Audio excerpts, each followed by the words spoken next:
kids can actually just be an asshole to another kid, can't they? Yeah. Do you know what? It's actually just them testing their boundaries. They're learning to be humans and hopefully good humans. Your kid's hurting and you want that to stop. I was just an advocate for no one fuck with my kid, you know, and I probably didn't handle things the best I could have. How I work with children. I hear the word bullying, I will react. Filthy hope, faith with no filter. A grounded space to wrestle with faith.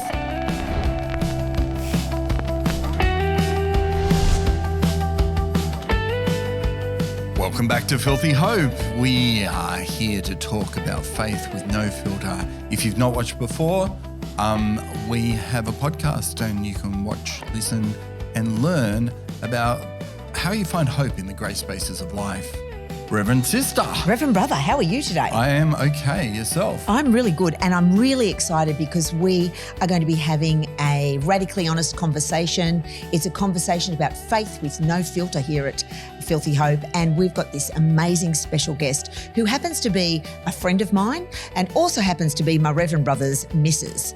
And we have Lynda Humphries with us today. Welcome, Lynda Humphries. Thanks for having me. Be great if we could have a clap Sister track. wife. Yeah, sister wife. Clap track, Josh, clap track. Not clap. Yeah, I want to, clap track, John.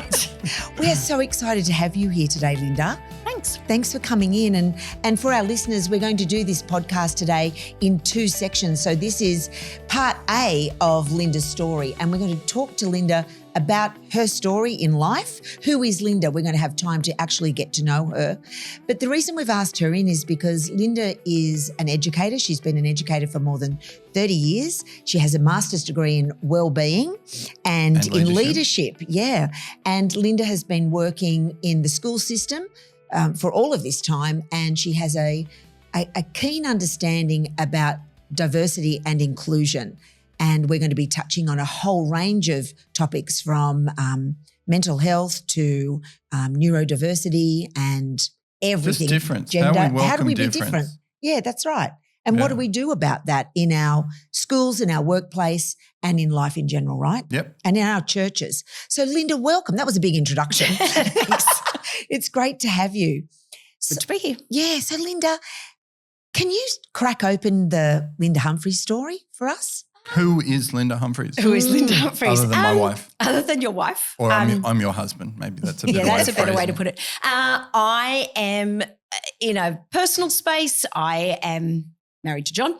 We have 3 beautiful adult daughters and now a son-in-law. Yeah. We have, I grew up, I was actually born in Gloucester, little country town, and then moved around with my family a little bit, did most of my primary schooling in Newcastle. And then coming into year 7, my dad got a job in Sydney and we moved to Sydney. So I have lived in Sydney ever since. And did the thing of wanting to be a teacher in high school, and my parents, they don't like to admit it now, but they said to me, we didn't pay all that money for a private education for you to just be a teacher. Wow. But they hate that now. And you went to a private school, didn't you? I did go to an independent school. No, we don't Ravenswood need to go School there. for Girls. Yes, we can. Are you a Ravo girl? Yes. I didn't know that, And I'm a Lynda. Ravo boy. That's You where are. I did 14 years of school chaplaincy. Yeah, but I did a year at Ravo as well under your leadership Yeah, and when my tutorial. daughters were there. This So is hilarious. Lots of Yes, Ravo. lots So of you're a Ravo Ravo girl connection. I'm too. a Ravo girl too. Just Yeah, Kim. there you go. Look at us go. All got a Ravo connection. But my brothers and sisters growing up in Newcastle, they all went to just public schools. It was just that in those days you heard about the terrible things that went on in public high schools in Sydney. So my parents put me in a private school, which of course then they realised how good the local high school was. They probably never would have put me in if they'd realised. But anyway, it was really hard slog for them financially to have me there, but they did that as a So gift. given that you weren't allowed to be a teacher, what did you then have to do? I studied economics for a year. It's one of the only things I've ever really failed in my life, and because it was really not me. And then I went and worked for a couple of years in finance just in admin, and then eventually said I'm going back to. And then I was an English major briefly in my Bachelor of Arts, and then eventually did what I always wanted to do and became an education major. So Wow, Lynda, that's interesting. That's a real 360, isn't it? From economics to it's never going to happen. educator. I'm not What's the- business minded.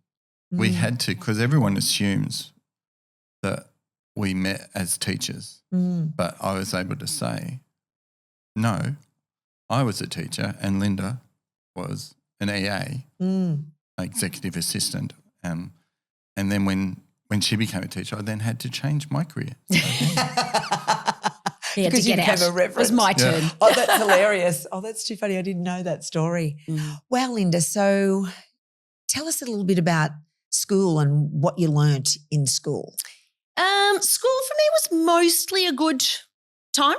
Like I was that kid who could do most things fairly easily. So I really take that on board as an educator now myself. I did quite well, but had an incident in year 6 that impacted and changed who I was in high school, I think, a little bit.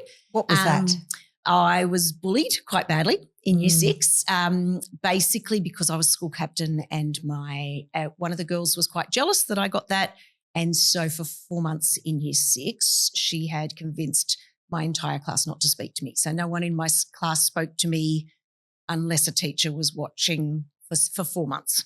And in those days, my parents never went to the school about anything. They went up, my mum actually went up to the school and the school said, no, there's nothing wrong. She's just sad because her grandparents died, which was true. I lost my grandmother, my grandfather within 3 weeks of each other in year 6. Oh, wow. But actually I was okay with that. I coped with that, but it was actually the bullying. And it only ended because one of the boys in my class, his older sister, was at school with my sister and she told the older sister what was going on. The older sister came home and said, how dare you, don't you do this and add to this, and he stopped it. And then that changed everything. Yeah. How has bullying, we read a lot about bullying and you must see a lot about that in the school system and kids being bullied. And I know one of my daughters was profoundly bullied and that it was just such a messy time of Could you imagine I was bullied at school? Were you bullied as well? Yeah. Yeah, wow. I don't have a bullying story. Non-sporty. Wow, John. Well, I did sports, but yeah, no, not the sporty kid. I was not the cool kid. Yeah, wow. Being a bit neurospicy. So. Yeah. Anyway. Yeah, Lynda, so you were bullied. Has that impacted your adult life? Did it play out in any way in and through who you are as an adult to today? But it's taken me a really long time to understand it and realise. I didn't go into leadership a long time ago. A lovely educator that I quite respected said to me, you should be going into leadership, right? And deep down I knew that was right, but I didn't do it probably for at least another 10 years after that because I think I look back at it now and I think I've always seen leadership as a dangerous space. Yeah. People turn on you if you're a leader. And so I stayed out of it triggering. for a very long time. Wow, and it's quite Lynda. still triggering to this day, to be honest. And Lynda, do you think that stems right back to being the school leader? Yeah. And you've had a negative experience and then you've overlaid this into adulthood. So that's actually I would call that a trauma. Yeah, and I think that even in high school now I look back and I go, I was devastated that I didn't get leadership in high school, but I think that I actually didn't actively pursue anything because it was easier to just fly under the radar. And it was Plus unsafe. you came from Newcastle to Upper North Shore and you got a bit of ribbing for the way you spoke for a bit. Definitely. Because people... Were you posh or bogan? No, I was bogan. Oh, you're a bogan girl? Yeah. Well, I can't imagine you was a bogan, Lynda. No, because Ravenswood had they out-boganed you. certain girls teased me until I fixed it. Oh, You can't Lynda. say news too. That's a Newcastle saying. Oh, and just wow. Think. Oh, okay. And just the way she spoke. So that's the story she told. So that got smashed out of you? It got smashed out of me pretty quickly. Yep. How interesting. And you learned to pull your head in then. Yeah. Well, you got bullied into the Conforming. right. Yeah, conforming. Yeah. Yeah, that's super interesting. And does it play out to today, Lynda, or has your awareness of how you're affected by bullying maybe in the workplace or in your church space or whatever space you find yourself in, do you have ways of coping and managing? Yeah, I think it still plays out in actually more about how I work with children. How interesting. Like I react. As soon as I hear the word bullying, I will react, but I also am very conscious that I'm, having been through it, the word is bandied around, and I try really hard to help people to understand the actual definition of bullying, because it actually has to be repeated and targeted to be considered bullying. Meanness, unfortunately, is something kids do. Yeah. Actually, adults too. Yeah. People are mean sometimes. And there's a difference between someone being mean and someone actually repeatedly targeting someone. And that's where I try to do a lot of education with children and parents sometimes around that, what that looks like.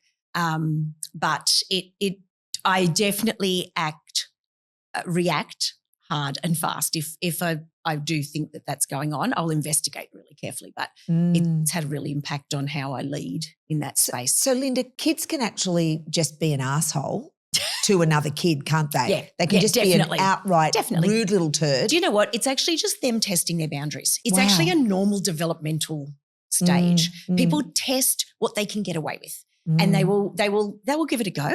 Can I have a little bit of power over that person?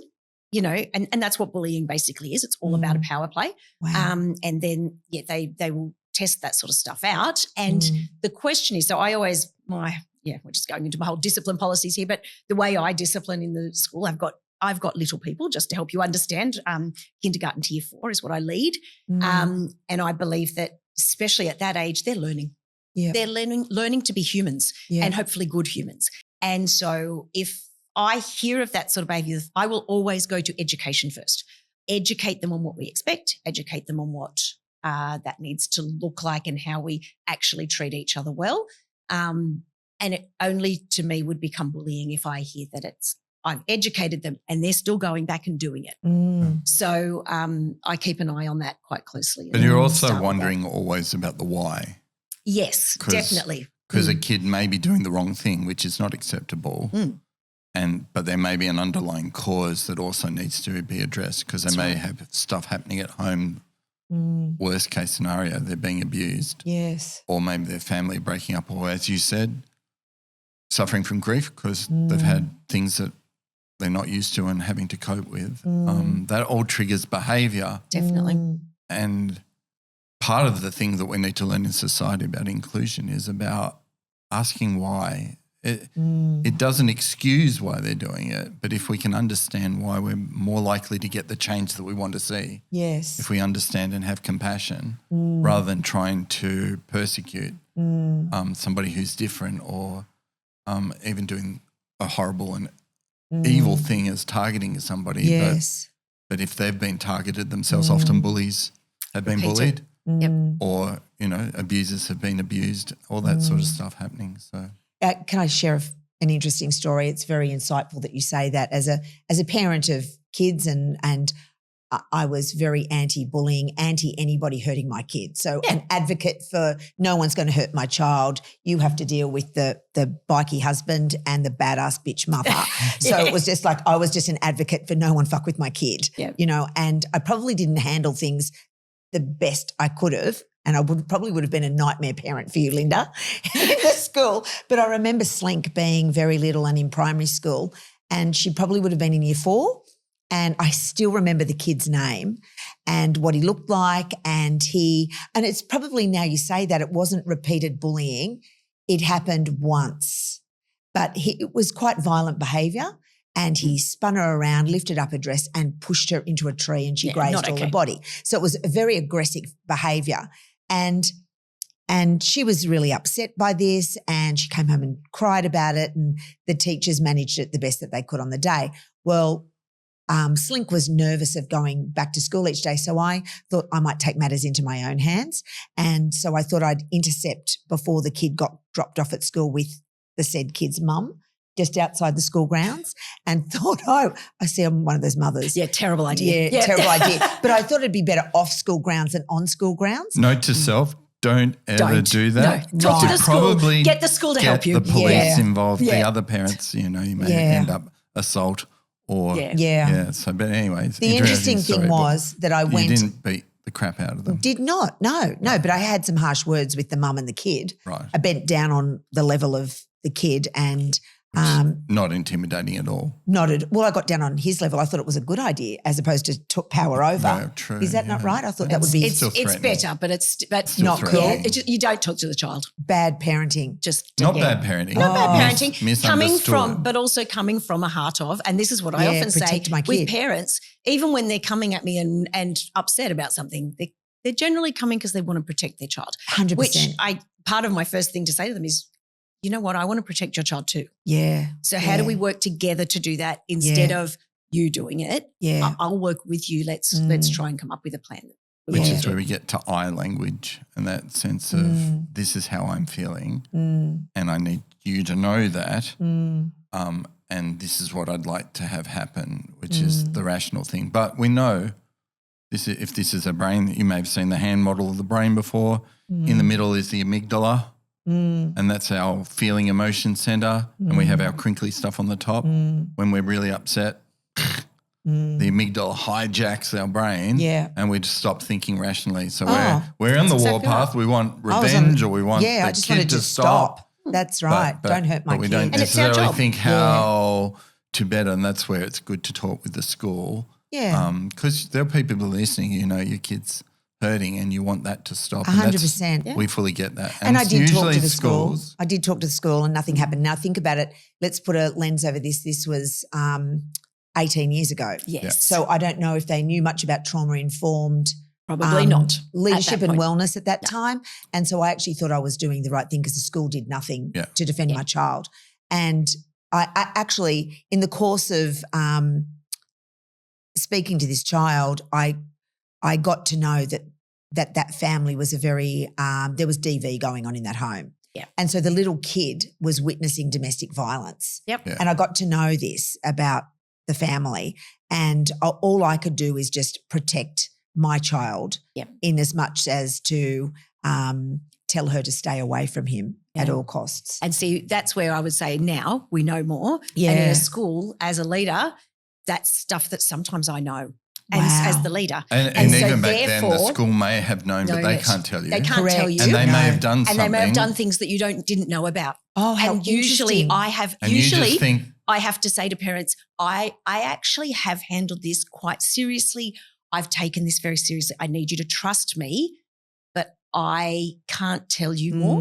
And I will just say that to them. But Can't please tell you let us more. know if it I need continues, I need because to know then if we it can- continues. I need to know that, but I need you to Wow, trust me that Lynda. I've handled this. Wow. And what sort of, can you give us examples of that kind of thing? Because I reckon there's loads of listeners that would be really interested in knowing what sort of jurisdiction do you have? Well, sometimes powers do you do have? you mean in how I would respond to Yeah, that how sort of do you situation if respond? it's happening? Yeah. Usually I have done quite serious. I've got a discipline system and that child has jumped a few rungs on the discipline system. Actually, my biggest thing, as I said before, is education. Yeah. And especially if I know there's something behind that's triggering that child, Mm. I will have started with that education. Like I'm thinking about a student I've had in the past where I knew that this child was coming from some trauma, Yeah. a parent that was in jail. I Yes. knew that this was all going on. And instead of just suspending, as many people would do, just Yes. sending that child home, I actually knew that was worse for that child. So actually I had that child in with me and we were having restorative conversations every day Gosh, Lynda. about what he'd done, why he did it, and how he could do that better next time. And the I other remember person felt, and trying to get them often to feel what the other person might have felt. like empathy. and that's really hard at that age because actually cognitively their brains are not actually developed to that point. Wow. yet. And so actually to help them to understand, so I ask them questions like, how did the other person feel when you did this? But also, how did your mum feel when I called and made that? How do you think mum felt when she got that phone call to say you've punched this kid or whatever it was? How do you think your teacher felt when I had to go and say to them, so they've done this at lunchtime. And, we talk a lot about the impact on people around us and feelings. how we can do it better and feelings. And sometimes you have to dance around it because if you take the kid back to that incident, they go back to that incident and they amygdala hijack again. And, well, that person did this and so I punched his lights out because rather than going, okay, well, what are the consequences after that so they don't have to go back into that flight. F word syndrome, the 3 Fs or 4 Fs. Freeze. Yeah. Well, and interestingly for me, this one child said to me, "What do you mean are you going to sit here and do this with me? You're not just going to sit me in a room." Like this child actually thought he was going to be on detention. I was just going to sit him in a room. He didn't actually know how to respond because I actually sat with him. And it's not worked what it he through was with used to. Wasn't what he was used to at And all. in some cases, kids, as part of their coping will trigger that to get that response. So they don't want to cope in school. Yeah. They don't want to cope in the class. They just they let their this stuff child off. wanted to get kicked out. Yeah. That's what he wanted because he didn't know how to cope with it because we cared for him. Yeah. And that's not something they've experienced. They've experienced. Didn't know what to do with it.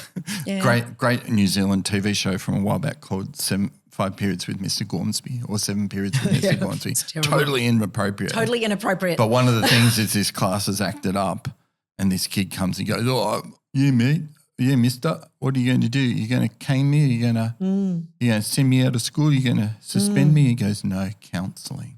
No, not counselling, sir. Not counselling, sir. But anyway. Oh, wow. So Lynda grew up. Yeah. She became a teacher and we're hearing about her education. Yeah, amazing stories. How has, because we're about Filthy Hope, so we're looking at grey spaces of life and facing struggles. Has it all been just perfect and rosy as you've gone through life? I know the answer. Because I know that you, thanks for leading us that way, John, because I know that you also grew up in the church and you've got a beautiful Christian home and I know your 3 magnificent daughters.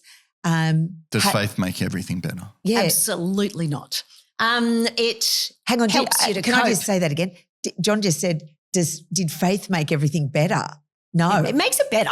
Right. But everything better? No. Yeah. No, because we live in the world. And give us an example of a struggle that you've had to wrestle with. Probably the biggest one for me has been I worked in a school where I kept applying for a permanent role and I got rejected year after year after year. Despite even seeing people that you mentored get the role. So to the that point you where the applied final for. straw was that the person I was mentoring, who was a first-year art teacher in the school, in the classroom next door, I had mentored her all year and she got made permanent over me, which destroyed me pretty badly for a few years there. And did that trigger back to what happened to you as a child, do you think? Well, did now, yes. Hook back in? I didn't register any of that then. Right. But you did seek counselling. I did eventually. It took me a long time to do that, but I did eventually seek counselling and I'm a very I'm a do the right thing girl. Yeah. And so I was given instructions of what I needed to do and I did them very, deliberately every day. CBT. CBT and Cognitive did it. behavioural therapy, if you don't know what that means, which is things like works for me because gratitude. Gratitude journaling. I had to track how much sleep. I'm a terrible sleeper. At the best of times, I had to track how much sleep I was having, had to track how much exercise I was doing. And I did all those things. Can I just jump in, Lynda? Is that because you were feeling depressed? Yes. With signs I had of depression? depression. You were Clinically depressed. Yes. You were clinically depressed? Yes. Yeah, Yes. wow. How long did that bout last for you? I actually think I was probably in that space for 2 years. Yeah, wow. But probably 13, 14 months of that was probably me fighting it and saying, no, I'm fine.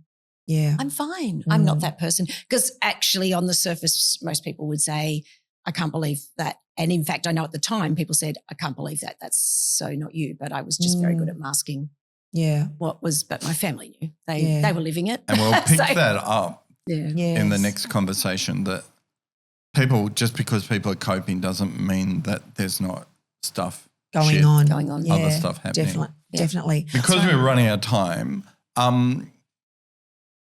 this is Filthy Hope and we're talking about faith without filter. Where does Godness fit in your life? How does that help you in being who you are and how does it shape your approach to life and being an educational leader? Yeah, so we'll talk more probably about wellbeing and it's probably shaped who I am because I really believe that what I do is a calling. I don't just believe that this is a job. Along the way, I realised that this was more than just something I like to do to teach children, but I feel very much called that this is where God wants me to be.